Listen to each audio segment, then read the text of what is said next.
First ever factory outlet Mukunda jewellery KPHB Kothapet Khammam Somajiguda Hanamkonda.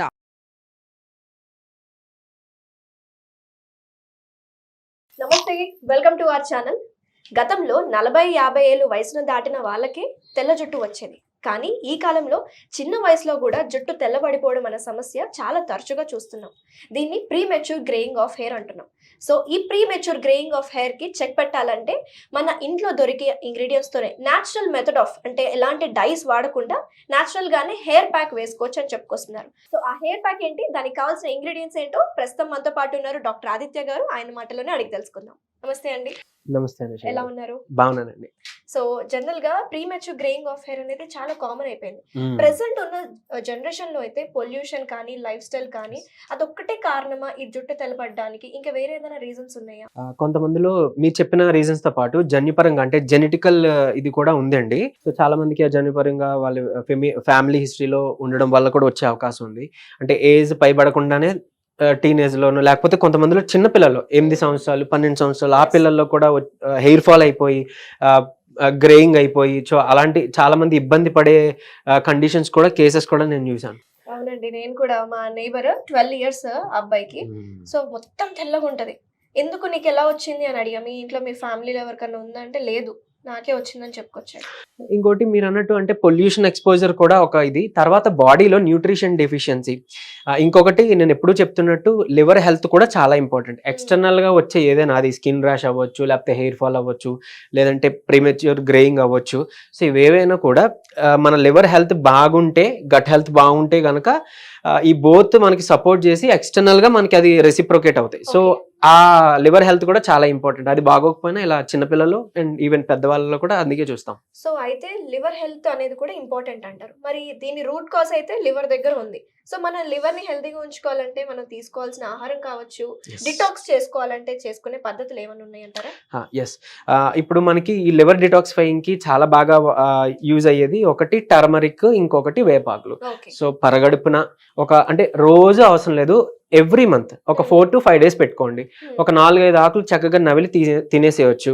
లేదు అలా చేయలేము అని అనుకునే వాళ్ళు, ఎందుకంటే చాలా చేదు ఉంటుంది కాబట్టి ప్రాబ్లం లేదు, అది పేస్ట్ లా చేసేసి నూరేసి బాల్స్ లా పిల్స్ లా చేసేసి మీరు మింగేసి వాటర్ తాగినా పర్వాలేదు. నీమ్ అండ్ టర్మరిక్, పసుపు, అలానే వేపాకు, ఇలా చేయడం ద్వారా లివర్ డిటాక్సిఫై ఖచ్చితంగా అవుతుంది, బ్లడ్ ప్యూరిఫై అవుతుంది. సో మెయిన్ గా సో అదే మనకి, ఎందుకంటే బ్లడ్ అనేదే మనకి మొత్తం సర్క్యులేషన్, అదే న్యూట్రియంట్స్ ని మనకి డెఫిసిట్ నుంచి కాపాడేది బ్లడ్డే కాబట్టి సో అది కూడా మన బ్లడ్ క్వాలిటీ కూడా ఇంపార్టెంట్. సో అలానే మనకి ఎక్స్టర్నల్ గా అప్లై చేసుకునేవి ఉన్నాయి, అలానే ఇందులో కొన్ని ఇంటర్నల్ గా మనం తీసుకునేవి కూడా ఉన్నాయి. సో అది కూడా నేను చెప్పబోతున్నాను. ఫస్ట్ అయితే మనం ఎక్స్టర్నల్ అప్లికేషన్ గురించి మాట్లాడుకుందాం. దీనికి కావాల్సిన ఇంగ్రీడియంట్స్ ఏంటో ఒకసారి మా వ్యూవర్స్ కి ఎక్స్ప్లెయిన్ చేస్తారా? ఎస్, సో ఇంగ్రీడియంట్స్ లో మొదటిది హెన్నా. సో హెన్నా అంటే చాలా మంది ఓన్లీ కలర్ డై కోసం అని అనుకుంటారు కదా. సో అదొకటే కాదు, దీంట్లో చాలా బెనిఫిట్స్ ఉన్నాయి. ఎంతమందికి తెలుసో లేదో నాకు తెలియదు. మన స్కాల్ప్ లో వచ్చే ఆయిల్ ఏదైతే యూజ్ అవుతుందో ఆ ఆయిల్ pH ని బ్యాలెన్స్ చేసే గుణం మన ఈ హెన్నా పౌడర్ కు ఉంటుంది. కాదు డాక్టర్ గారు, చాలా మందికి హెన్నా పడదు కదా, మరి దానికి ఆల్టర్నేటివ్ ఏమైనా ఉంటుందా? సో అది కూడా చెప్పబోతున్నాను. సో ఇరిటేషన్ అంటే హెన్నా ఇరిటేషన్, హెన్నా పడిన వాళ్ళకి ఏం చేయొచ్చు అని ఆల్టర్నేటివ్ కూడా చెప్పబోతున్నాను. సో హెన్నా గురించి ఫస్ట్ చూసుకుంటే ఈ బెనిఫిట్ లో అదొకటి. తర్వాత మన న్యాచురల్ గా హెయిర్ గ్రోత్ కి హెల్ప్ చేస్తుంది, అలానే మన హెయిర్ న్యాచురల్ కలర్ ఏదైతే ఉందో అది ప్రొటెక్ట్ చేయడానికి కూడా హెల్ప్ అవుతుంది అనమాట. చాలా మంది పెట్టుకోకంటే బ్రౌన్ అయిపోతుంది, ఇదేమి మా కలర్ ని ఎందుకు ఇది చేస్తుంది అని అనుకుంటారు, కానీ దీనికి ఒక ప్రోటీన్ సప్లై కూడా సప్లైగా కూడా పనిచేస్తుంది అనమాట. సో అందుకని హెన్నా తీసుకుంటున్నాం మనం. తర్వాత ఉసిరి అందరికీ తెలిసిందే. సో మనం ఉసిరి అనేది వైటమిన్ సి రిచ్ గా మాట్లాడుకుంటాం, అలానే హెయిర్ గ్రోత్ కి చాలా ఇంపార్టెంట్. అంటే ఉసిరి కాయలు మనం ఇంటర్నల్ గా తీసుకున్నా, లేదంటే ఉసిరి సిరప్ ఉంటుంది, ఉసిరి జ్యూస్, లేదంటే ఉసిరి పొడి కషాయంని మనం ఇంటర్నల్ గా తీసుకున్నా ఒకటి లివర్ డిటాక్సిఫై అవుతుంది, హెయిర్ గ్రోత్ కి లోపల నుంచి న్యూట్రిషన్ సప్లై ఇస్తూ మన హెయిర్ గ్రోత్ కి హెల్ప్ చేస్తుంది. దీన్ని ఎక్స్టర్నల్ గా కూడా అప్లై చేయబోతున్నాం. సో అందుకని ఈ ఉసిరి పౌడర్ ని కూడా తీసుకుంటున్నాం. తర్వాత వేపాకు.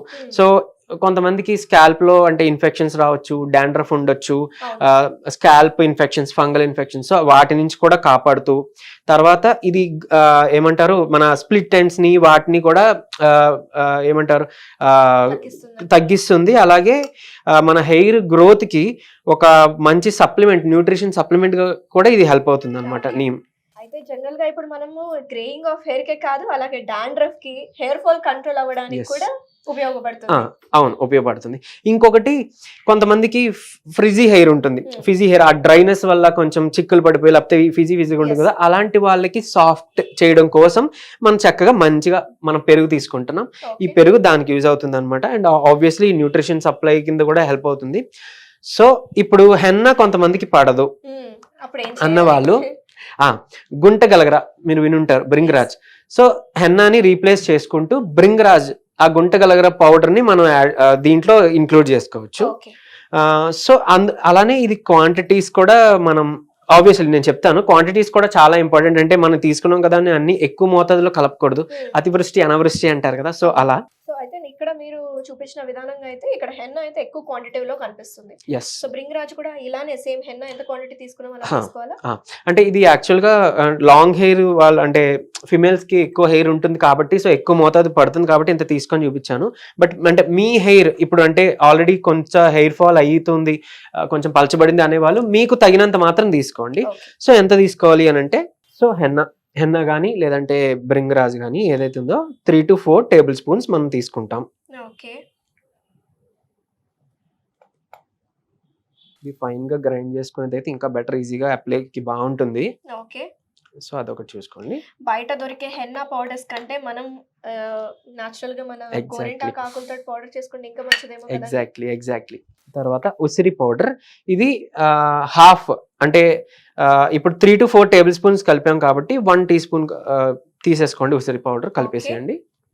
తర్వాత నీమ్, ఇది 1 టేబుల్ స్పూన్.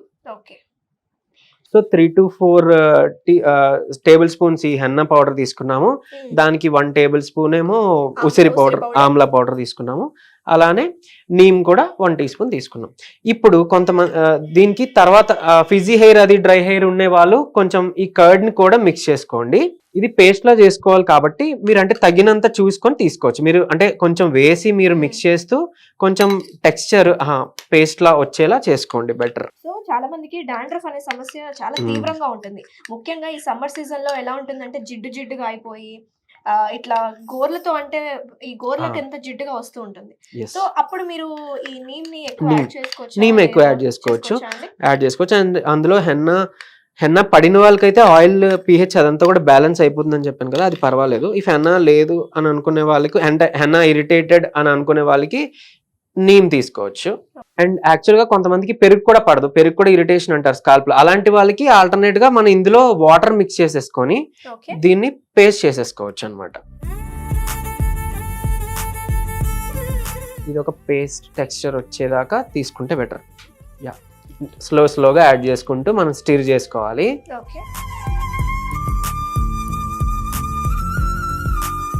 మరీ పల్చగా కాకుండా అలానే మరీ థిక్గా కాకుండా చూసుకోండి.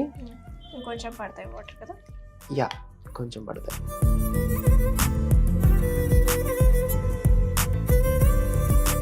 ఎందుకంటే ఇది మొత్తం స్కాల్ప్ కి కూడా అలానే హెయిర్ మొత్తానికి కూడా ఒక ప్యాక్ లా మనం పెట్టుకోబోతున్నాం కాబట్టి క్వాంటిటీ అండ్ అది టెక్స్చర్ కూడా చూసుకోండి.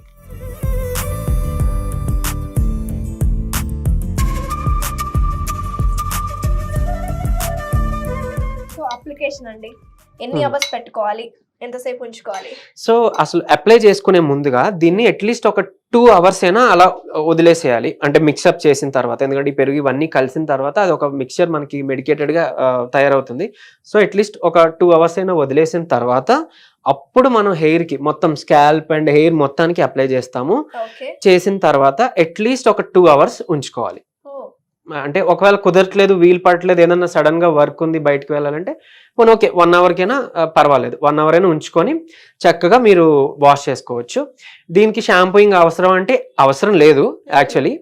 ఇఫ్ కావాలి అని అనుకున్నా నేను ఎప్పుడు మీకు సజెస్ట్ చేసే న్యాచురల్ షీకాయ పొడి లేదా రీతా పౌడర్ ఇలాంటివి, లేదంటే మన కుంకుడుకాయలు యూజ్ చేసుకుంటూ షాంపూయింగ్ చేసుకోవడం, లేదా న్యాచురల్ షాంపూస్ కి వెళ్ళడం బెటర్ ఆప్షన్, బెస్ట్ ఆప్షన్ అనమాట. ఎందుకంటే మనకి ఇప్పుడు ఈ ప్రిజర్వేటివ్స్, ఈ కెమికల్స్ ఎక్స్పోజర్ ఉన్నా కూడా హెయిర్ మళ్ళీ పాడవుతుంది. ఆ వైట్ హెయిర్ కి కూడా అదొక రీజన్. కాబట్టి కొంచెం న్యాచురల్ ప్రొడక్టే మీరు చూస్ చేసుకోండి. ఓకే, సో ఎక్స్టర్నల్ ప్రాసెస్ అయితే చెప్పారు, మాకు న్యూట్రిషన్ పరంగా కూడా వివరిస్తానన్నారు. కాబట్టి Yes. ఆహారంలో జుట్టు పెరగడానికి కావచ్చు, మంచి పోషక విలువలు ఉన్న ఆహారం ఏది తీసుకుంటే మంచిది అంటారు? డిహెచ్డి బ్లాకర్ అంటామండి, డైహైడ్రో టెస్టోస్టెరోన్. ఓకే. సో ఆ బ్లాకర్ అంటే అది ఉంటే మనకి ఏంటనంటే హెయిర్ ఫాల్ అవుతుంది. సో దాన్ని బ్లాక్ చేసేవి ఏవి ఉన్నాయంటే ఈ నల్ల మిరియాలు, ఓకే. తర్వాత పసుపు. సో ఇవి డిహెచ్డి బ్లాకర్ గా పనిచేస్తాయి. అలానే కాఫీ కూడా. సో కాఫీని కూడా ఇందులో కలిపి హెయిర్ ప్యాక్ గా వేసుకోవచ్చు. అలానే లేదు అని అంటే కాఫీ పౌడర్ ని కొంచెం ఉసిరి పౌడర్ తో కలిపి కషాయంలో అలా అయినా మేకప్ చేసుకోవచ్చు. లేదంటే వామ్ అదే గోరువెచ్చని నీటిలో కలుపుకొని కొంచెం ఉసిరి, ఒక 1/4 స్పూన్ ఉసిరి, అలానే పించ్ ఆఫ్ పసుపు, కొంచెం Okay. చిటికెడు పసుపు, చిన్న కాఫీ పౌడర్ ఒక 1/2 టీ స్పూన్ కలిపి కొంచెం మనం పరగడుపునే తీసుకోవడం ద్వారా కూడా మనకి ఇది యాంటీ హెయిర్ ఫాల్ టీ లాగా, ఐ మీన్ కాఫీ లాగా వర్క్ Coffee అవుతుంది లాగా. అనమాట. సో అదొకటి చేసుకోవాలి. అండ్ ఇంకా బ్రింగ్రాజ్ గుంటగలగర ఏదైతే ఉందో దాంతో చేసే సిరప్ కూడా అవైలబుల్ ఉంది. సో దాన్ని కూడా మీరు 4 టీ స్పూన్స్ బ్రింగరాజస్వ సిరప్ ని 4 టీ స్పూన్స్ ఆఫ్ వాటర్ తో మిక్స్ చేసి ఇంటర్నల్ గా తీసుకోవడం ద్వారా ఈ గ్రే హెయిర్ ని మనం బ్లాక్ గా న్యాచురల్ గా టర్న్ చేసుకోవచ్చు. అలానే మన లివర్ డిటాక్సిఫై కి హెల్ప్ అవుతుంది, లివర్ హెల్త్ కి హెల్ప్ అవుతుంది అనమాట. సో ఆమ్లా అండ్ బ్రింగరాజస్వ. అండ్ ఇంకొకటి నసియా అంటాము, యూజువలీ ఆయుర్వేద దీంట్లో చెప్తాము. సో ఏంటంటే నాజల్ గా డ్రాప్స్ అనమాట, అణుతైలం అని ఉంటుంది. సో అది అవైలబుల్ ఉంటుంది. అది తీసుకొని ఒక 1 డ్రాప్ ఈచ్ నాస్ట్రిల్లో, 1 డ్రాప్ నైట్ పడుకునేటప్పుడు వేసుకోవచ్చు. లేదు అని అంటే ఇంకా శ్రేష్టంగా ఆవు నెయ్యి, మంచిగా ప్యూర్ నెయ్యి అంటే A2 గ్రేడ్ దొరికితే కనుక చక్కగా 1 డ్రాప్ మీరు ఈచ్ నాస్ట్రిల్లో వేసుకోవచ్చు నైట్ పడుకునేటప్పుడు. సో అది ఓవరాల్ గా మీ ఐ సైడ్ కి ఇంప్రూవ్మెంట్ కి హెల్ప్ అవుతుంది, బ్రెయిన్ ఫంక్షన్ కి హెల్ప్ అవుతుంది, అండ్ గ్రేయింగ్ ఆఫ్ హెయిర్ కి కూడా. ఎగ్జాక్ట్లీ. అండ్ సమ్మర్ సీజన్ అది కాబట్టి గీ యూజ్ చేసుకుంటే నాజల్ దీనికి చాలా శ్రేష్టం అన్నమాట. అది కూడా చేసుకోవచ్చు. వెరీ నైస్ అండి, thank you so much doctor గారు. మంచిగా external application greying of hair ని దూరం చేసుకోవాలంటే, అలాగే జుట్టు పెరగడానికి, డాండ్రఫ్ కూడా తగ్గించడానికి ఈ Yes. హెయిర్ ప్యాక్ అనేది యూజ్ అవుతుందని చెప్పుకొచ్చారు. అండ్ న్యూట్రిషన్ లో ఎలాంటి ఆహారం తీసుకుంటే మంచిది చాలా డీటెయిల్ గా మాకు ఎక్స్ప్లెయిన్ చేసినందుకు థ్యాంక్ యూ సో మచ్ అండి. వెల్కమ్ అండి.